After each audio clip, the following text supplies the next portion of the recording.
Oke, selamat sore buat teman-teman semua ya. Kita kembali lagi ke podcast. Kemarin kita bersama Kang Andre membahas untuk pengalaman-pengalaman gimana caranya buat kita daki gitu, pemula untuk pemula. Nah, sekarang kita bakalan podcast lagi sama Kang Andre, tapi berbeda temanya. Kita sekarang temanya itu tentang kayak pengalaman mistis atau horor bersama Kang Andre juga ya. Oke, kita sambut dulu untuk Kang Andre. Yes. Ya. Oke, Selamat sore. sore juga Bos Mel. Ya. Oke. Aduh, sore ini Jumat sore cukup panas ya, karena memang udah beberapa hari ini nggak hujan ya Bos Mel ya. Iya. Oke, gimana kabarnya Bos Mel? Oke, baik kabarnya gimana Oke, ya. Kang Andre? Sehat alhamdulillah. Jadi Bos Mel juga semakin sibuk ya di Dom 1 ya, kayak gitu ya.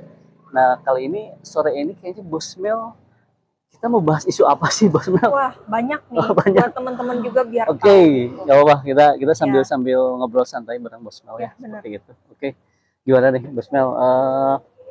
Isu-isu apa sih yang kita hari ini kita angkat gitu ya, seperti itu, apa sih isunya gitu kira-kira? Di sini ada banyak beberapa pertanyaan ya Oke, untuk ya, Kang Andre gitu. oke. Di temanya itu horor saat pendakian. Temanya horor saat Nah, pendakian. betul. Oke, Isu horor ya? yang pertama ini ya, pendaki itu katanya nggak boleh masak ikan asin gitu saat pendakian di pendakian. Nggak boleh Apakah boleh gitu atau enggak masak ikan ikan asin asin. di pendakian? Oke. Gimana tuh menurut Kang Andre? Jadi kalau misalnya, nah kita sebenarnya agak sedikit dibahas dulu ya pertanyaannya ya. Jadi Iya. maksudnya nggak boleh makan masak ikan Ikan asin. asinnya itu Katanya banyak yang bilang mengundang itu makhluk. secara oke, berarti secara adat atau makhluk ya, apakah mengundang secara itu ya? Iya. Biasanya kalau misalnya kita camping atau pendakian itu kan sebetulnya kalau ikan asin itu kan aromanya khas. Khasnya aromanya khas. Jadi kalau secara logikanya dulu gitu biasanya ngundang binatang. Oh, Jadi ngundang, jadi yang lebih logikanya masuk adalah ngundang binatang. Binatangnya mungkin bisa kucing hutan, bisa biasanya kalau Sunda meong congkok ya seperti itu, kucing hutan, kemudian juga ada macan kumbang juga seperti itu. Jadi itu karena aromanya yang khas, itu si binatang itu bisa ngikutin ke si posisi di mana si bau-bauan itu ada. Oh, jadi isu yang katanya mengundang makhluk itu salah? Kalau misalnya itu sih lebih ke isu ya, barangkali ke isu, karena itu mungkin di adat-adat setempat budayanya beda-beda. Jadi ada yang memang misalnya nggak boleh masak ini itu gitu kan. Tapi kalau menurut saya untuk makanan sih masih aman-aman saja sih Bos Mel. Seperti itu, saya rasa binatang yang harus diperhatikan seperti itu. Itu ya. Jadi untuk pertanyaan yang selanjutnya nih. Oke. Percaya nggak percaya ya ini? Iya. Isunya itu ketika kita naik gunung sebetulnya melewati kehidupan lain, katanya kayak ada kehidupan lain, mungkin ke dunia lain gitu. Dunia lain ya. Jadi jadi beberapa pendakian atau jalur-jalur pendakian memang kalau secara mistis kita melewati beberapa dimensi-dimensi ada alam lain. Memang sih seperti itu. Ya, betul seperti itu. Cuman kita sebagai pendaki gunung juga sama ya, artinya harus memahami sopan santun, adat sopan santun ketika kita berada di lokasi lain. Misalnya kalau di bahasa Sunda punten, kalau di bahasa Jawa permisi, seperti itu kan, seperti itu. Jadi ada beberapa memang tempat-tempat yang istilahnya ada dimensi-dimensi lain seperti itu. Nah, cuman kita juga mesti tahu kita bahas lagi secara logikanya gitu kan. Kita misalnya lewat ada satu gua gitu ya. Itu biasanya kalau gua itu kalau bagi mistis mungkin ada tempat-tempat yang mungkin jin, makhluk halus seperti itu ya, ada penunggunya lah bahasa seperti itu. Tapi kalau secara logika di tempat-tempat seperti itu tempat tidurnya binatang buas bisa beruang, bisa harimau, bisa yang lainnya gitu kan, seperti itu. Nah, ketika kita lewat di situ, mungkin ada beberapa yang teman-teman yang mungkin ketika lewat, contoh malam hari atau misalnya siang hari, misalnya ada bulu kuduk merinding, misalnya seperti itu kan. Biasanya sih kalau seperti itu ada hal-hal yang memang di luar dari daya nalar. Ada sih memang ketika lewat seperti itu gitu kan. Nah, biasanya sih solusinya sih kita berbarengan, nggak bisa berjauhan jalannya, jadi tetap harus berbarengan. Kemudian kalau secara makrifat atau teknik maknanya, sebetulnya ketika kita pendakian itu kita menjalani kehidupan. Jadi nggak melewati alam gaib itu, enggak, tapi ketika kita berjalan itu sama dengan kita tuh berjuang, sama kayak hidup berjuang menjalani hidup dengan semangat, dengan apa ya, ketika puncak yang harus dicapai kan ada tanjakan. Sama teman-teman juga ketika punya karir di kantor mungkin juga harus berjuang menanjak di suatu karir step demi step kan, seperti itu, sampai tiba di puncak paling atas adalah suatu pimpinan atau manajer. Nah, pendakian gunung tuh bisa lebih maknanya ke sana gitu, Bos Mel. Nah, kalau misalnya tadi alam lain itu ya, lebih ke dimensinya ya, sebetulnya dimensinya, ya. Memang ada, betul. Cuman kita juga balik lagi, setiap pendakian ada awal-awal yang harus diikuti ya. Misalnya prosedur ketika berangkat ke pendakian, kita briefing, berdoa bersama gitu kan. Kemudian ketika ada trouble-trouble di jalan itu kita harus bilang juga seperti apa gitu kan nantinya. Nah, jadi harus ada gitu ya, attitude. Oke, jadi lebih ke attitude, kemudian juga diperhatikan keberadaan sama konsolidasi antar teman-teman tim. Saya rasa sih di sana gitu, Bos Mel. Kita bakal iklan sebentar. Oh, iklan dulu. Oke. Iklan dulu teman-teman. Kita punya jaket Domesday. Ini baru ya. Kita itu baru promo 261. Coba cek di keranjang kuning di Domexus 2. Udah habis promonya. Oh, udah habis kemarin. Nanti mungkin ada promo lagi. Ya, berarti kita harga normal ini. Harga normal coba cek lagi. Deh. Keranjang kuning Domexus 2. Oke. Jadi memang Domesday ini buat pendakian juga bisa ya, Bos Mel? Iya, bisa dong. Buat cewek sama cowok juga bisa. Ya. Kita ready di ukuran M, L, XL. Jadi buat yang kalian mau, boleh ya cek di keranjang kuning.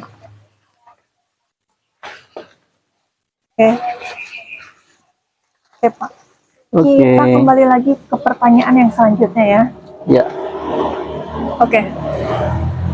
Buat pengalaman Kang Andre nih ya. Ketika pendakian ke gunung gitu, pernah nggak sih ngelihat atau jumpa kayak hal-hal yang berbau mistis, ketemu atau ngelihat sosoknya langsung gitu di pendakian gitu, untuk pengalamannya Kang Andre?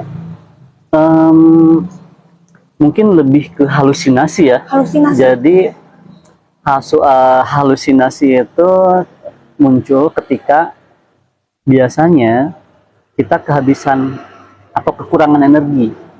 Misal kita kehabisan bahan air, kemudian juga kelelahan gitu kan. Itu biasanya itu berhalusinasi gitu kan. Karena pernah kejadian ketika melihat kanan kiri gitu kan, itu ada yang duduk-duduk, ada perkampungan. Saya pikir dengan pola pikir yang saat itu sedang capek atau apa, kok ada kampung ya?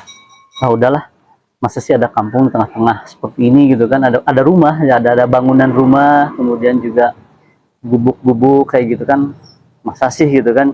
Logikanya masih ada, tapi karena memang posisi itu saat itu kita lagi turun gunung, kita masih lanjut terus ke bawah gitu. Jadi untuk lihat-lihat hal seperti itu biasanya teman-teman sedang kosong pikiran.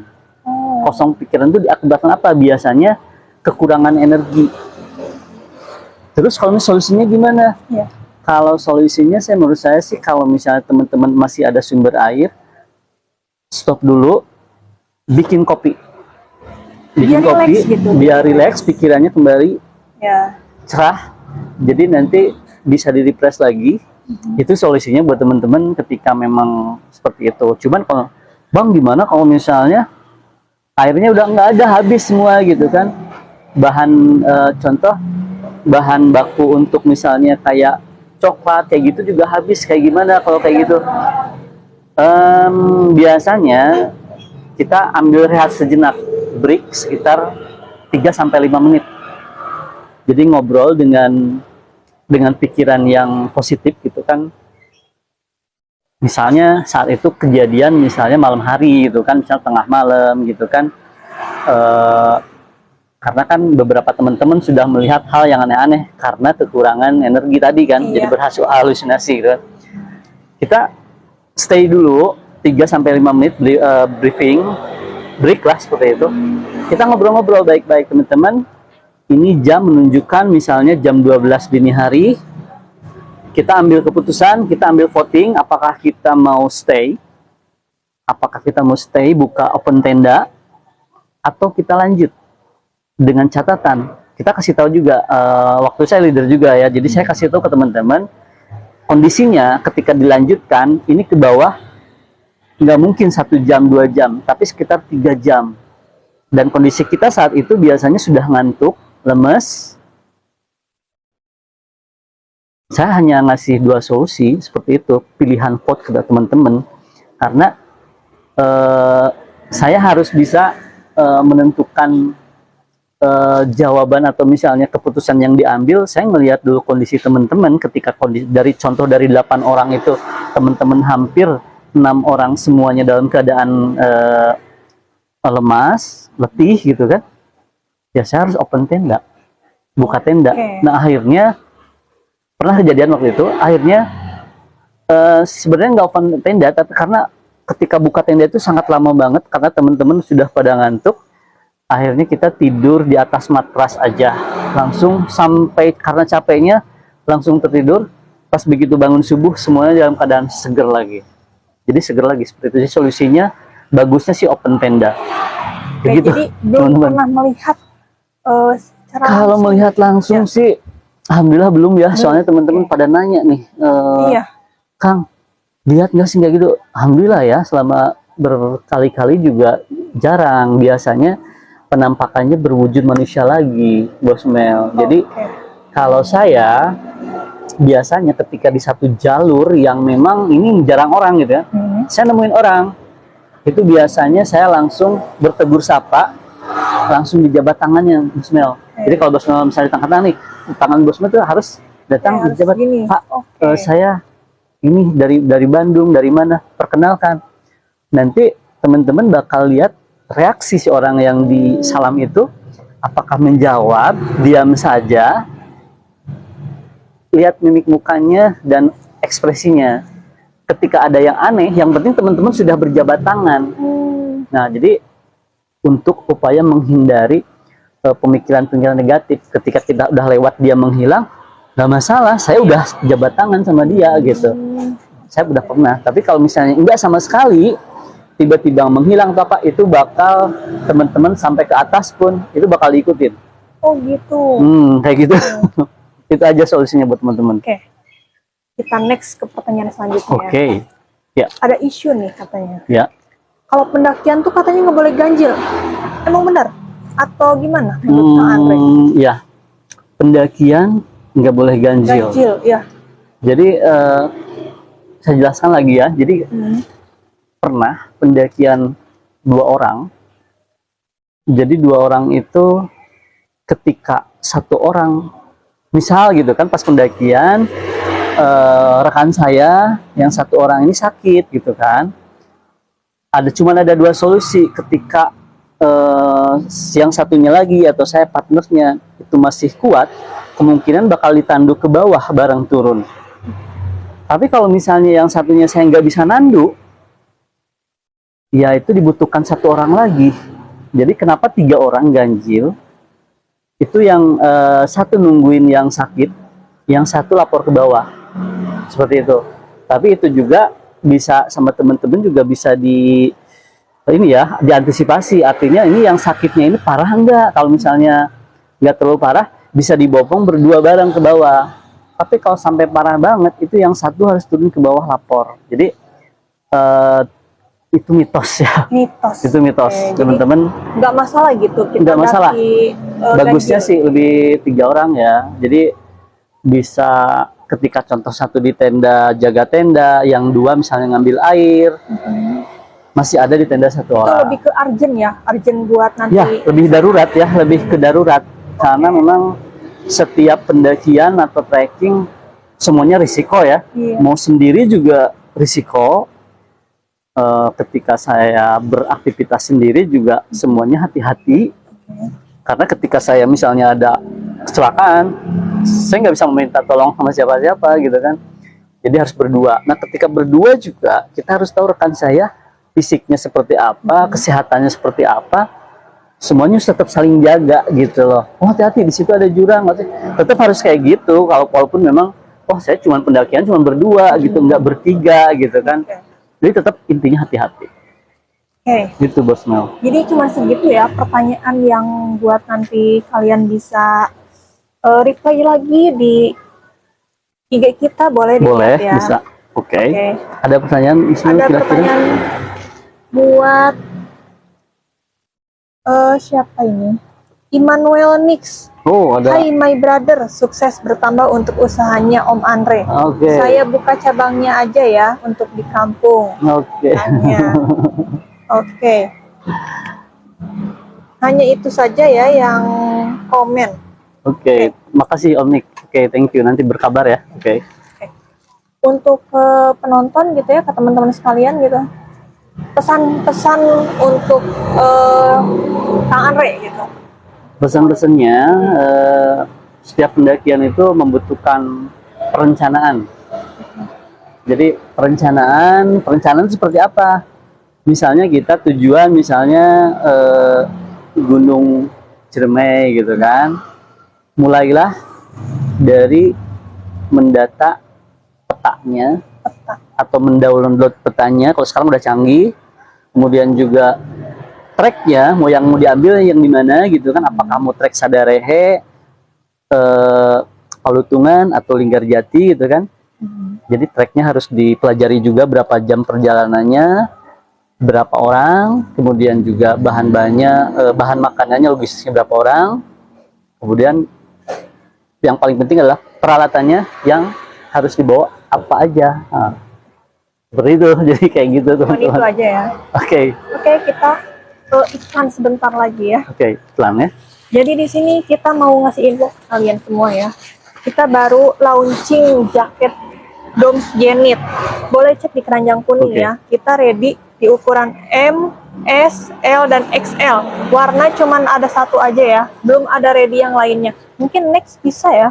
Bisa, Warna karena sengaja warna merah karena memang agar supaya terang ya. Jadi karena ketika di hutan tuh lebih kelihatan warna merah cerah gitu kan. Kemudian juga pas foto-foto juga bagus gitu kan, seperti itu. Itu sih intinya ke sana sih. Iya, buat cewek sama cowok juga bisa. Ini bisa, unisex ya. Anti air ya. Anti air. Oke. Boleh cek di keranjang kuning di Domex ada 2. bisa di keranjang kuningnya. Ya, boleh buat tanya-tanya juga ke IG kita di Dom Serpa. Oke, cuman segitu aja. Jangan lupa ya, kalau misalnya teman-teman mau booking kayak tenda gitu, sleeping bag atau yang lainnya gitu, boleh ke mana, Kang Andre? Oke, boleh kedatang teman-teman ketika punya planning untuk pendakian atau misalnya camping gitu kan. Teman-teman bisa datang ke Dom Sherpa 1 di Jalan Rancasawo di Ciwastra. Lebih dekatnya ke SMA 21 ya, seperti itu. Kemudian juga Dom Sherpa 2-nya di Jalan Cisasawi Cihanjuang. Jadi teman-teman bisa bisa tanya-tanya via WA dulu, misalnya Kang, saya mau pendakian ke Rinjani atau Mahameru, prosedurnya seperti apa, registrasinya seperti apa, kemudian info atau update-nya seperti apa, boleh bisa ditanyain. Kemudian juga peralatan-peralatan yang harus dibawa seperti apa, ataupun kalau misalnya teman-teman membutuhkan trip untuk pendakian ke sana secara private juga boleh. bisa kita bantu ya Bos Mel. Boleh, ya. Nanti saya arahkan schedule seperti apa. Cuman memang untuk di Dom Sherpa untuk open trip sih kita belum, tapi lebih ke private trip. Iya. Karena memang setiap open trip itu teman-teman harus mempunyai tanggung jawab kesehatan fisik masing-masing. Harus olahraga dulu sebulan sebelumnya, kemudian juga olahraga fisiknya. Jadi kemudian juga nanti ketika bareng-bareng olahraga, kita jadi tahu chemistry-nya, si A seperti ini sifatnya, si B seperti ini, si C seperti ini. Begitu hari hanya, ya kita nggak terlalu kaget lah ya. Itu paling juga teman-teman. Ada yang mau ditanyain kira-kira sebelum Bos Mel tutup? Ada lagi Bos Mel kira-kira? Apa ya? Kalau buat pendakian nih. Pendakian, oke. Kira-kira kan kalau misalnya cewek tuh ada height-nya gitu. Nah, gimana itu? Pertanyaan yang sangat-sangat ini ya, sangat-sangat krusial sebetulnya. Oh gitu. Gimana tuh? Gimana maksudnya pertanyaan sekarang boleh atau pertanyaannya enggak gitu maksudnya? Pertanyaan posisinya si perempuannya sudah di sana atau baru mau merencanakan? Mau. Kira-kira boleh nggak sih? Kalau menurut saya gini ya teman-teman, mungkin ada sebagian teman-teman perempuan yang memang udah hobi banget gitu ya pendakian seperti itu. Kalau menurut saya sih bisa-bisa aja, oke, bisa-bisa aja. Tapi dengan catatan kalau bisa sih berdua. Maksudnya bukan berdua, maksudnya ada temennya lagi gitu kan. Karena memang teman-teman harus dipahami ya teman-teman perempuan. Ketika teman-teman perempuan sedang mengalami head ya, itu kan ada darah segar ya. Iya, benar. Jadi itu biasanya mengundang binatang. Binatang. Jadi harus mungkin bawa wangi-wangian ya untuk menghilangkan baunya, bawa wangi-wangian. Kalau itu untuk binatang. Cuman kalau misalnya ada daerah-daerah tertentu yang misalnya pendakiannya pas banget malam Jumat gitu kan, teman-teman juga harus sedikit ekstra ini ya, karena di kita tuh kan ada alam mistisnya seperti itu kan. Bener. Jadi harus dipertimbangkan juga. Kalau menurut saya sih ketika teman-teman pas berangkat berhalangan, alangkah bisa dipending dulu nggak gitu kan. Kecuali ini teman-teman ikut trip, saya rasa kalau ikut trip aman-aman saja ya, karena kan pas mau ikut trip tanggal segitu sudah ditentukan, tiba-tiba kejadian lah gitu kan. Menurut saya kan nggak bisa di cancel ya. Tapi kalau misalnya sendiri kan bisa di cancel, nggak mungkin memaksakan diri. Pasti kayak gitu. Buat teman-teman yang pemikirannya positif, saya rasa mungkin kalau sendiri atau berdua, oh kayaknya pending deh gitu kan, mungkin itu lebih bagus Bos Mel. Tapi kalau misalnya Bos Mel udah jauh hari ikut open trip tanggal sekian, tiba-tiba tanggal segitu kejadian, mungkin nggak bisa di cancel ya. Tapi karena rame banyak orang, jadi bisa aja gitu. Insya Allah aman, Tapi dengan catatan yaitu bawa wangi-wangian yang menghindari binatang itu bisa mengendus. Itu aja sih sebetulnya. Ya. Bagus pertanyaannya Bos Mel. Oke. Jadi cukup aja ya sampai segini pertanyaannya. Mungkin next kita bakalan podcast lagi. Pantau aja IG kita di Dom Sherpa sama TikTok kita, jangan lupa follow. Ada YouTube-nya Kang? YouTube-nya ada Dom Sherpa Adventureholic. Jadi teman-teman tinggal subscribe aja. Kalau ada pertanyaan silakan DM atau komen, nanti kita bakal bahas di isu-isu selanjutnya. Oke. Selamat sore buat teman-teman semua, jangan lupa bahagia. Thank you Bos Mel.